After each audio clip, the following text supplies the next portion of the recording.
खासकर जब भी मीडिया पर्सन कोई स्टोरी करते हैं वो स्टोरी को किसी खास व्यक्ति के लिए करते हैं। एक आम व्यक्ति से ज़्यादा खास कोई नहीं होता, ज़रूरी कोई नहीं होता जो इंडियन सिटीजन होता है। मेरे साथ राजकुमार जो आरटीआई एक्टिविस्ट हैं, आप सभी ने जानते हैं, हमेशा से उन मुद्दों पर चर्चा करते हैं, उन मुद्दों पर फाइट करते हैं जिन पर दुनिया खामोश रहना पसंद करती है, मीडिया भी खामोश रहना पसंद करता है। बहुत स्वागत है सर हमारे प्रोग्राम। धन्यवाद संसार जी आपका। राजकुमार जी, थोड़ा सा आपके जीवन के बारे में पब्लिक को बताना चाहेंगे, लोगों को बताना चाहेंगे कि राजकुमार जो हैं वो आरटीआई एक्टिविस्ट बने कैसे, राजकुमार की एक आम व्यक्ति की तरह ज़िंदगी क्या थी, किस परिवार से हैं और एक आम ज़िंदगी जो एक आम व्यक्ति की होती है वो कैसी ज़िंदगी थी आपकी? संसार जी, मैं एक दलित परिवार से बिलोंग करता हूँ। मेरे पिताजी बहुत ही गरीब थे, मतलब ही वाज लेबरर, और जिम्मेदारियाँ उनके ऊपर बहुत थी। जिम्मेदारी ये थी कि 4 बहनें थी मेरी और एक भाई था। तो मैं स्कूल जाने से पहले, जहाँ पे वो लेबर का काम करते थे, स्कूल टाइमिंग से पहले मैं 4 बजे से लेकर 7 बजे तक उनके साथ काम करके फिर मैं स्कूल जाता था।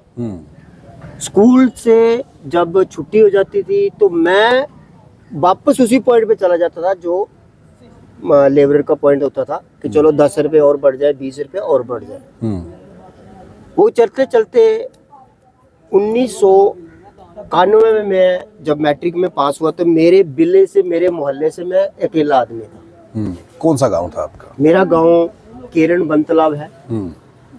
मैं अकेला आदमी मोहल्ले से पास हो गया, और मेरे से ज्यादा मोहल्ले वालों को खुशी थी कि पहला आदमी है जो हमारे मोहल्ले से 10वीं पहली बार क्लियर कर गया। उसके बाद आहिस्ता आहिस्ता काम के साथ साथ घर वालों ने, पापा जी ने भी बोला कि बेटा पढ़ ले, तू पहला बंदा है जिसने, जज्बात भी थे उनके कि भाई मेरा बेटा पहली बार 10वीं, जबकि मेरा बड़ा भाई जो मैट्रिक से फेल है, जो मैट्रिक से फेल है, बट मैं पास कर गया। तो आहिस्ता आहिस्ता चलता गया, फिर मतलब +2 की साइड गया। लेकिन 1991 की मैट्रिक के बाद मैं ITI में चला गया, जहाँ पे एक मारुति उद्योग का एक प्लेटफॉर्म था। जम्मू के अंदर एक ही सर्विस सेंटर था। मैंने वहां से ट्रेनिंग की। अनफॉर्चुनेटली मेरी बाजू टूट गई। जब मेरी बाजू टूट गई तो मैं फिर वो मैकेनिकल काम कर नहीं सकता क्योंकि वो हार्ड कोर था। उसके बाद 1998 में मेरे को एक छोटी सी जॉब मिली जम्मू यूनिवर्सिटी के अंदर, डेली बेजर मान लीजिए, जहाँ डाक बेस मान लीजिए। उसके बाद 1998 में एक एडवर्टाइजमेंट हुई, तो उसके एडवर्टाइजमेंट में पैसा चला, या मतलब 1 मैन एडवर्टाइजमेंट हुई, वो एडमिनिस्ट्रेशन की थी। उसके बाद मैं कोर्ट में चैलेंज के लिए चला गया। किस और पद पर गए थे? मैं वो एक 4th क्लास का पद था, फील्ड कलेक्टर का था वो, और मतलब लेबोरेटरी की पोस्ट थी वो। जब मैं 2002 में कोर्ट में के चला गया तो उसके बाद जो मेरा एक कॉन्फिडेंस लेवल था, जो मेरी एक कॉन्फिडेंस बिल्ड थी, वो इम्प्रूव हुई, मजबूत हुआ मैं कि मैं अब लड़ सकता हूँ। जब मैं कोर्ट में गया, वहाँ पे जो हमारे साथ पहले होती थी डिस्क्रिमिनेशन, वो होती आई, आज भी हो रही है, बट वहाँ से मेरे को एक जो मेरा एक कॉन्फिडेंस लेवल था वो थोड़ा ऊपर गया, क्योंकि मैं जिनके खिलाफ खड़ा था वो राज्य की 3 नंबर की पोस्टें थी, और तीनों ही powerful. 1 is the chancellor, another is the vice chancellor, another is the chief minister and DGP।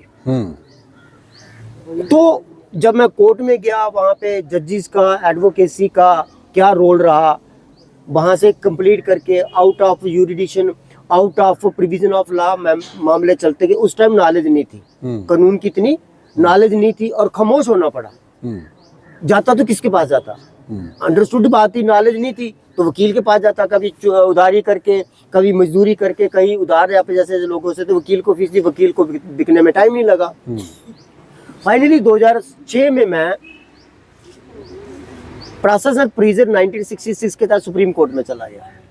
वहां पे भी वही चीज हुई, वकील बिका, जज को पता नहीं है। सुप्रीम कोर्ट की जो जज है वो छोटे मोटे मामलों में फ्रंट में नहीं आते हैं, लेकिन वहां पे वकील भी का, जो ऑर्गेनाइजेशन थी लीगल सर्विस कमेटी, वो भी की।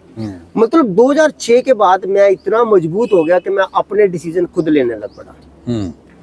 2005 में जब मैंने पहला इलेक्शन लड़ा वो था जम्मू म्युनिसिपल कॉर्पोरेशन का। मैं वहां पे भी इंडिपेंडेंट लड़ा। इंडिपेंडेंट लड़ने के बाद जब मेरे को प्लेटफॉर्म, और उसी टाइम मुझे पीडीपी की एक ऑफर आ गया कि आप पीडीपी ज्वाइन करो। की ज्वाइन, ये नहीं बात की कि नहीं की। पीडीपी ज्वाइन करने के बाद और थोड़ा सा बूस्ट मिल गया। उसके बाद आपको पता होगा बठिंडी का एक गांव है चाटा। 2004-05 में एक ऐसा एपिसोड हुआ कि बच्ची के साथ एक जो मतलब एक रेप मामला आया सामने। तो चीफ मिनिस्टर मुफ्ती मोहम्मद सैयद की एक स्टेटमेंट आई कि समाज में ऐसा होता रहता है। वो जो स्टेटमेंट थी चीफ मिनिस्टर की एक बच्ची के ऊपर, वो हमको पिंच कर गई। और हमने पीडीपी को उसी टाइम, जो जम्मू की शहर की कमेटी थी, डिस्ट्रिक्ट की कमेटी थी, उसमें भूषण लाल गुप्ता जी थे, वेद गंडोत्रा जी थे, चमन लाल जी थे, मैं था और 5 बंदे थे। हमने उसी टाइम पीडीपी को रिजाइन कर दिया कि जब आप जम्मू के हित की बात नहीं कर सकते, जम्मू की इतनी बड़ी बात को आप एक नॉर्मल ले रहे हैं, तो हमने वो पीडीपी छोड़ दी। पीडीपी छोड़ने के बाद फिर मैंने कंटेस्ट किया, डे बाय डे चलता रहा, सोशलिज्म पकता गया, कॉन्स्टिट्यूशन की धाराएं पढ़ी, कॉन्स्टिट्यूशन को पकड़ा, अंदर जाके डीपली देखा कि कॉन्स्टिट्यूशन क्या कहता है, कानून हमारे साथ क्या कर रहा है, पुलिस हमारे साथ क्या कर रही है, एडमिनिस्ट्रेशन हमारे साथ क्या कर रही है, जम्मू की डिस्क्रिमिनेशन कौन कर रहा है, सोसाइटी क्या कर रही है। तो ओवरऑल ये देखा कि जो जम्मू की 70 साल की डिस्क्रिमिनेशन थी वो कश्मीरी लीडरशिप के दौरान थी। चाहे वो कोई भी पार्टी है, कांग्रेस थी वो भी कश्मीर से चली, एनसी थी वो पहले से करती आ रही थी, पीडीपी बनी तो वो भी, उसका भी यही हाल है। तो फाइनली हमको जम्मू के हित के लिए एक प्लेटफॉर्म तैयार करना पड़ा, जिसका नाम मैंने रखा जम्मू अधिकार मंच। उसके बाद 2005 में एक आरटीआई एक्ट चला, क्योंकि जम्मू कश्मीर का तो आया 2009 में और 2011 में। मैं 2005 में अरविंद केजरीवाल और मनीष सिसोदिया जी, जम्मू के सारी नेशनल चैनल है, एक डीडी न्यूज नाम का एक चैनल है, उस पे एक प्रोग्राम आता था जानने का हक। वहां से मैंने आरटीआई फाइल करना सीखी कि आरटीआई क्या, हमारे राइट क्या। लेकिन बदकिस्मती ये थी कि जो सेंट्रल का 2005 का एक्ट था वो जम्मू कश्मीर में लागू नहीं था। तो लिहाजा हमें जम्मू से कोई भी इंफॉर्मेशन जो है वो नहीं मिलती थी। हमारी किस्मत ये निकली 2009 में एक्ट बन गया, लेकिन 2009 का एक्ट बनने के बाद भी डिस्क्रिमिनेशन वहीं की वहीं पड़ी हुई है। सरकार का कोई भी डॉक्यूमेंट जो है, करप्शन का हो या डिस्क्रिमिनेशन का हो या कोई इलीगल हो, वो हमारे हाथ में नहीं आता था। पब्लिक का ओपिनियन आया कि राजकुमार जी आप इतने अच्छे काम कर रहे हैं, समाज के साथ चल रहे हैं, लेकिन बदकिस्मती ये थी कि बीच में से मैरिज लाइफ जो है वो खत्म हो चुकी थी। जो मेरे लिए एक नेगेटिव पॉइंट आया कि मेरी मैरिज लाइफ जो थी वो खत्म हो चुकी थी। आपने, ये सवाल था ही मेरा अगला, शादी की नहीं या फिर जो मैरिज लाइफ थी वो लाइफ खराब हुई? देखिए, मैं तो इसमें जो एविडेंस और डॉक्यूमेंट्स हैं, मेरी लाइफ जो वो स्पॉइल्ड की गई by the judiciary, by the administration. क्योंकि मैं अगर 2002 में केस फाइल नहीं करता तो शायद मैं किसी एंगल ना किसी एंगल से मैं सेफ होता। लेकिन 2002 के बाद मेरे ऊपर ऐसे हालात पैदा हो गए कि मैं महीने में अगर 30 दिन है तो 29 दिन में बाहर होता था, 1 दिन घर होता था। और अगर घर जाता था तो रात को 10 बजे के बाद और सुबह 4 बजे से पहले घर जो छोड़ा होता था मैंने। तो मेरे पेरेंट्स भी बड़े काफ़ी ज़्यादा मतलब हरास हुए कि मतलब तू 29 दिन बाहर रहता है, 1 दिन घर आता है और उसका भी कोई पता नहीं होता कब आता कब जाता है। तो मतलब मैं कई बार ही होता था 3-3 दिन 4-4 दिन में खाना भी नहीं खाता था। इस तरह के हालात पैदा कर लिए गए थे मेरे लिए। बट मैंने एक ट्रस्ट जो कहते हैं कि हमारा एक ट्रस्ट ऑफ गॉड जो है वो मैंने छोड़ा नहीं और सच्चाई को मैंने छोड़ा नहीं। एलिगेशन मेरे पे इतने लग गए कि मेरे को खुद भी पता नहीं चला कि एलिगेशन जो है, क्योंकि वो झूठे थे, तो मैं चलता रहा। फाइनली जब मेरे पास एक मैटर आया, मैंने 2014 में एक आरटीआई फाइल की श्राइन बोर्ड कटरा में। वहाँ पे मैंने एक 1500 करोड़ का स्कैम अपोज किया। उससे पहले जम्मू यूनिवर्सिटी का एक 115 बैकडोर अपॉइंटमेंट का स्कैम था, वो भी दबाया गया। 2014 में जब ये स्कैम आया तो ये स्कैम बहुत हाई प्रोफाइल चला गया। नेशनल मीडिया ने, स्टेट मीडिया ने इसको बहुत हाई लेवल पे उठाया, लेकिन अनफॉर्चुनेटली जब मैं कानूनी प्रतिक्रिया में तो आज तक वो दब गई। 2014 में फिर मैंने मतलब मैं आपको शॉर्टकट में बता रहा हूँ, ब्रीफ में नहीं जा रहा हूँ। जी 2014 में मैंने लोकसभा कंटेस्ट किया। लोगों ने कहा, लोगों के ओपिनियन आया कि अगर सरकार से लड़ना है, जुडिशरी से लड़ना है, एडमिनिस्ट्रेशन से लड़ना, तो आपको एक प्लेटफॉर्म पकड़ना पड़ेगा। अच्छा, मुझे एक चीज़ बताइए, ये हिम्मत कहाँ से आई? आपने कहा मैं दलित परिवार से हूँ, बहुजन समाज से हूँ, सामने नहीं आते हैं, डरते हैं। ये जज्बा अंदर कहाँ से आया और लोगों की लड़ाई लड़ना शुरू कर दी राजकुमार ने? संसार जी, एक कहावत है, जो तन लागे सो तन जाने, कौन जाने पीड़ पर आई। जैसे जैसे मेरे पे हमले होते रहे, जैसे जैसे मैं हरास होता रहा, मैंने आपको पहले कहा कि मेरी विल पावर जो थी वो इंक्रीज होती गई। मेरी विल पावर इतनी स्ट्रांग हो गई कि मेरे को ये नहीं लगता था कि जब मेरे को ये पता चल गया कि जब मेरा जन्म हुआ था, जो मेरी मृत्यु है, जो मेरी मौत है, वो कन्फर्म है। मैंने 4 साल के बच्चे को, 4 महीने के बच्चे को, इनफैक्ट के बर्थ लेते बच्चे को भी मैंने पढ़ा, मौत के मुंह में जाते देखा हुआ। 100 साल के बुजुर्ग को भी मैंने जाते देखा। इनफैक्ट मैंने मेडिकल साइंस की मैं सर्च कर रहा था, उसमें एक इंसेक्ट ऐसा है कि जिसकी मैक्सिमम लाइफ 1 सेकंड है। मैक्सिमम लाइफ 1 सेकंड, वो भी एक जीव है। तो फिर मैं मौत से क्यों डरूं? अब ये मेरे पीछे पीछे होते तो मैं आगे आगे होता था। मतलब वो कहूँ ना, कहते हैं, एक कहावत एक और है, मतलब मौत के मुंह से चींटी। मौत के मुंह से चींटी मतलब समझना कि कुछ ज्यादा कामे थे चिचड़ियां। कांव की नोज इतनी मजबूत होती है कि वो चिचड़ी अगर पकड़ ली तो फिर छूट नहीं सकती। लेकिन मैं वहां से भी बचा। इतने स्ट्रॉन्ग आदमी, मतलब देखिए 4 पोस्टर मेरे खिलाफ थी। मुफ्ती मोहम्मद सैयद, अमिताभ मट्टू, डीजीपी कुलदीप हुड्डा, और साथ में क्या कहते हैं, ये हाई कोर्ट का जज, नाम नहीं लेता हूँ, वो एक्सपायर हो चुका है, खत्म हो गया, बट मैं उनके हाथों से बचा। इंस्पेक्टर, एमएलए कितने गए, वो बात छोड़ दीजिए, लेकिन हिम्मत, मेरी बिल्ड पावर जो थी वो इंक्रीज होती गई। लेकिन वो सब आपको क्यों दबाना चाहते थे? सर बेसिकली मेरा जो एजेंडा रहा है वो अगेंस्ट करप्शन रहा है। पहली बात तो मैंने आपको बताया कि करप्शन के खिलाफ कोई आवाज ही नहीं उठाता है। अगर उठाता है तो या तो कुचल दिए जाते हैं, तो या फिर फाल्स एफआईआर लगती। मेरे पे भी एफआईआर लगी, 3 लगी। मैं एक इलीगल एफआईआर में 1.5 साल जेल में रहा। आज कानून को जवाब देना मुश्किल हो गया। भाई कानून ही नहीं है तो 1.5 साल कैसे रहा? और अगर है भी है, चलो माना सेंटर में है, तो वो बेलेबल है, फिर भी 14 महीने जेल में निकाले। तो क्यों? अब जब हाई कोर्ट से पूछा तो उसका रिकॉर्ड ही नहीं है। तो कहने का मतलब ये है कि आप उनका यही मकसद था, जो बेसिकली जो पीछे मेन पावर है, तो ये कि एक दलित परिवार से है, हम इसको 1 मिनट में क्रश कर लेंगे। पीछे कोई ऐसा आदमी है नहीं जो इसको शेल्टर करे, जो इसको बचाया जा। जो कोई एक आधा आया भी, इनफैक्ट मेरी फैमिली को क्रश किया। मेरे जो यार दोस्त थे, जो मेरे फॉलोवर थे, उनको भी धमकाया गया कि अगर इसके साथ चलोगे तुमको भी यही हाल कर देना है। इनफैक्ट जब मेरी जमानत की बात आई तो मेरे पिताजी जी के सिवाय कोई नहीं था। इनफैक्ट मेरा रियल ब्रदर जो है, उन्होंने मेरे से किनारा कर लिया। तो संसार जी, एक पब्लिक की दुआएं थी, सच्चाई थी, और सच था कि मैं 2014 के इलेक्शन में इंडिपेंडेंट जितने भी थे उनसे टॉपर हो गया, और 7 से 8 हजार में वोट ले गया। और लोकसभा कहाँ पुंछ और कहाँ सांबा, और विद इन 15 डे इंडिपेंडेंट को 15 दिन पहले सिंबल मिलता है। आप खुद सोचिए कि 15 दिन में मैंने हर घर में अपना मैनिफेस्टो कैसे पहुंचाया, और मेरा सिंबल कहाँ तक गया। रजौरी से मुझे खाली 1500 वोट मिले, खाली रजौरी से वोट मिले 1500, लेकिन हिम्मत नहीं हारी।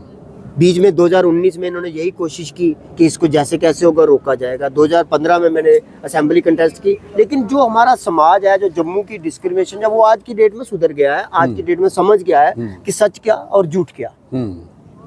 तो जब वैष्णो देवी का स्कैम आया तो उसके बाद फिर और 3-4 आ गए। बीच में से टोल प्लाजा का निकल आया, और उसके बीच में एक और निकल आया। आज की डेट में आरटीओ दफ्तर का 100 करोड़ का है। आवाज उठाऊं तो किसके आगे उठाऊं? एक आदमी जो है 100 करोड़ का स्कैम कर गया, 9 करोड़ रुपया एक जूनियर असिस्टेंट खा गया पैसेंजर टैक्स के ऊपर।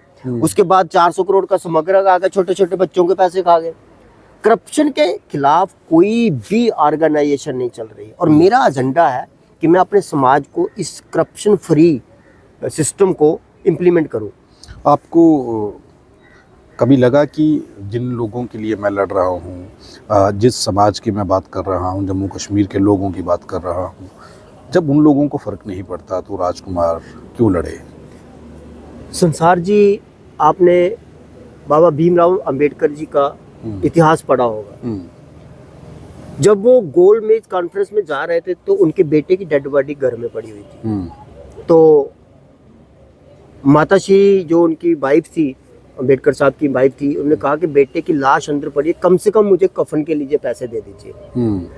तो बाबा साहब ने ये कहा था कि अगर मैं आज एक बेटे की, मेरे पास यही 10 रुपए है, उस टाइम के 10 रुपए वही थे, कि अगर मैं यहाँ कफन पे लगाता हूँ तो मेरे कई बेटे जो है वो शहीद हो जाएंगे, कई बेटों की लाशें बिखर जाएगी। मेरा गोलमेज कॉन्फ्रेंस में जाना बहुत जरूरी है और मैं जाऊंगा।